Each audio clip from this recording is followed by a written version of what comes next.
According to data from United States Customs and Border Protection, there have been approximately 35,700 Chinese migrant encounters at the U.S.-Mexico border in just the first few months of fiscal year 2024. The figure already surpassed the total encounters, around 14,600 involving Chinese nationals who attempted to cross the border in the previous fiscal year. Over 57,000 Chinese citizens were apprehended crossing into the United States from Mexico in the previous fiscal year. This represents a 13,000% increase from 2021, which saw only 323 crossings, and exceeds the total for the entire previous decade combined. California has reportedly become the primary destination for these migrants, registering a 33% increase in Chinese population between 2010 and 2020.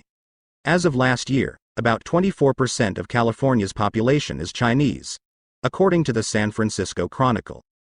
Mark Green, chairman of the House Homeland Security Committee, said, "The influx of Chinese migrants included many military-age men, who could end up tracking our railheads and looking at our ports for Beijing." A new paper published by the Cato Institute fills this gap. The research identifies 1,485 people convicted of espionage and espionage-related offenses on American soil between 1990 and 2019. This doesn't count people who hacked computers from abroad, just those who were caught engaged in any espionage or espionage-related activity in the United States. During that 30-year period, about 1 in 6.5 million people per year in the United States committed espionage or an espionage-related crime. A total of 583 of these spies were native-born Americans, while the rest were foreign-born or had unknown origins. The annual chance that somebody born in China would commit espionage was about 1 in 404,000 per year during that time. But Chinese-born spies aren't the only threat.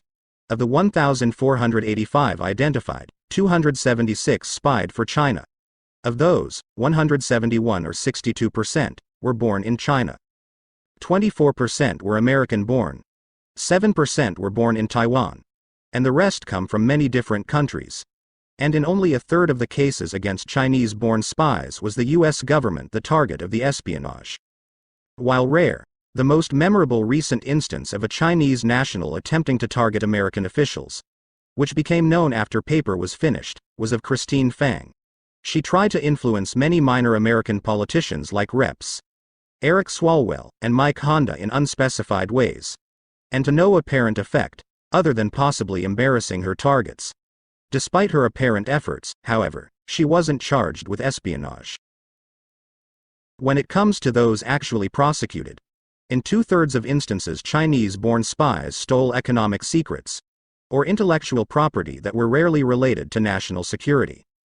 Xiaorong Yu, a Chinese immigrant, was indicted for stealing a formula for a new coating on the inside of Coca-Cola cans. Chinese-born Zudong William Yao was convicted of stealing secrets related to operating train locomotives. James Patrick Lewis, a native-born American professor at West Virginia University, was convicted of fraud because he lied about his involvement with a Chinese program that may be tied to economic espionage.